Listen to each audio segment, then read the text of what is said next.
Normally, you'd get a video from my beloved husband, Andy Nicholson, at this point, who is actually right there. However, today I feel like I need to do a bit of a rant. Lockdown's been tough for everybody. Key workers, NHS. We wouldn't be where we are now without them, and I'm extremely grateful for everything that they've done on the front line, keeping people safe, looking after people.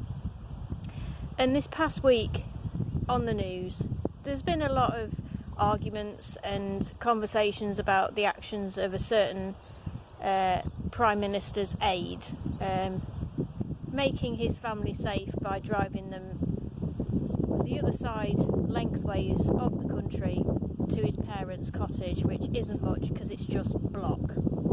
Well, what he doesn't take into account is the families that are out there that are mid-process of trying to get diagnoses, that are mid-process of trying to get diagnoses for themselves and their kids, be it cancer. But in our situation, it's trying to get a diagnosis for ADHD or something on the autism spectrum.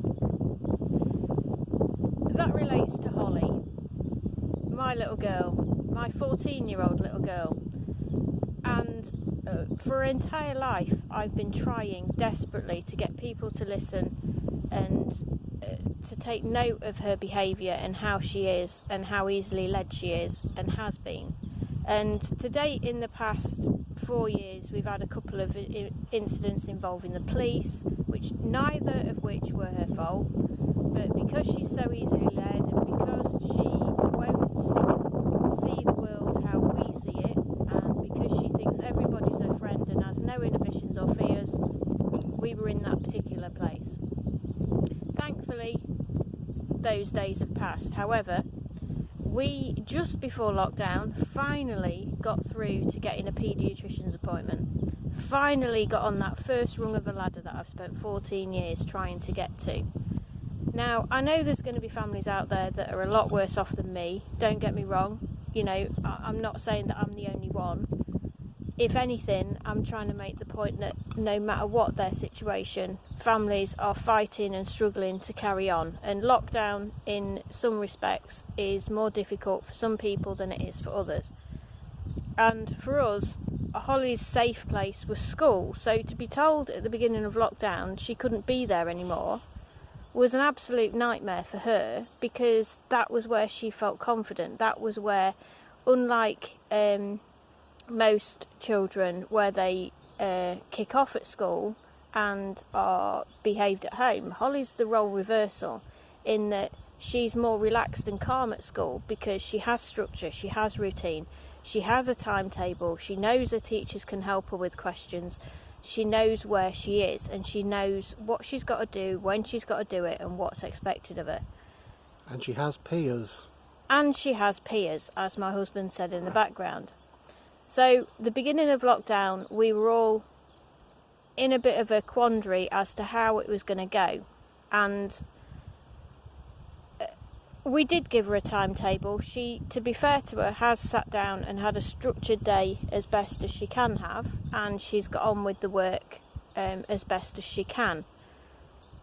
However, coming up to 10 weeks in, she's now beginning to feel lockdown, feel the pressure, which means that she's starting to react and kick off more over ridiculous things that we're not in control of. We can't calm her down. When she goes into a meltdown, she goes into a meltdown, and nothing stops that meltdown. Nothing. We are living in a tinderbox. And an incident occurred this week, something happened, and it erupted into a meltdown, which caused her dad to walk out just to get some air because there was just so much friction in the house. She was heartbroken, but because she'd got herself into such a state, you couldn't bring her back down. She had to wait for her to come back down in her own time. And it's been a bit fractious for the rest of the week, if I'm honest, but we've got there. We've got through it because we've got no choice, because we're in lockdown and we have to stay at home and only go out for essential activities. not drive 260 miles. But we won't go there because enough people have talked about that. But it brings me back to the point that all these people that are desperately waiting for hospital appointments and doctor's letters and blood tests, like we are for Holly, we're waiting for a blood test, we're waiting to go back and see the paediatrician. But things are still going on and things are still getting worse, and it's very frightening to know that you can't do anything to protect your daughter, child, parent, brother, sister, relative that are going through this. You can't be there to support them. You can't do anything. You just have to wait, and you have to wait, and you have to wait. And you can't explain that to that particular child either, because they don't get it. They just know that they went to see a doctor and she promised that she would help her, and she promised that she would get her to the next process, and she promised that we'd sort this out, and then nothing. She doesn't get it. And I think Andy might have a few words on that subject too. What more can I add? We're just one family going through this every day because we have no choice. Childcare. There's a buzzword that was used last week by that certain someone whose name shall not be mentioned before we spit. Childcare. We've needed childcare for 11 weeks. We haven't had any. We haven't got any because we can't see anybody who cares for Holly. She's got 3 grandmas, unbelievably. 2 natural, 1 blood ones and a step grandma. She's not seen any of them for 11 weeks because that's what we were told to do. Childcare. Do you want to get into an argument about childcare? Talk to me, talk to Sharon, talk to the thousands of families who are going through this, because we were told that's the way it's going to be. What do? We have to crack on and get on with it. We can flout it if you want.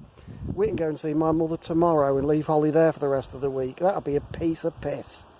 Piece of cake, sorry, forgive my French. But we're not doing. So what do we do now? We hang about and we wait. I'll leave the final word with my very eloquent wife.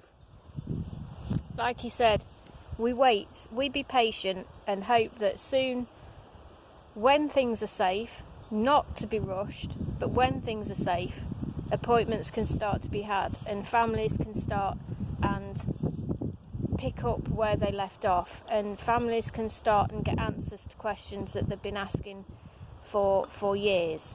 And on a final note, I would just like to hold my hats off to all those nurses, all those NHS workers that have actually separated themselves from their families to make their families safe so that they don't put them at risk. You are all amazing people, no matter what job you're doing during this crisis, during lockdown. You are all doing your bit, and it makes me very proud to be part of this country. However, it doesn't make me very proud when people who are telling us to do this break those rules, because it just makes us feel like, why should we bother? But thanks for listening.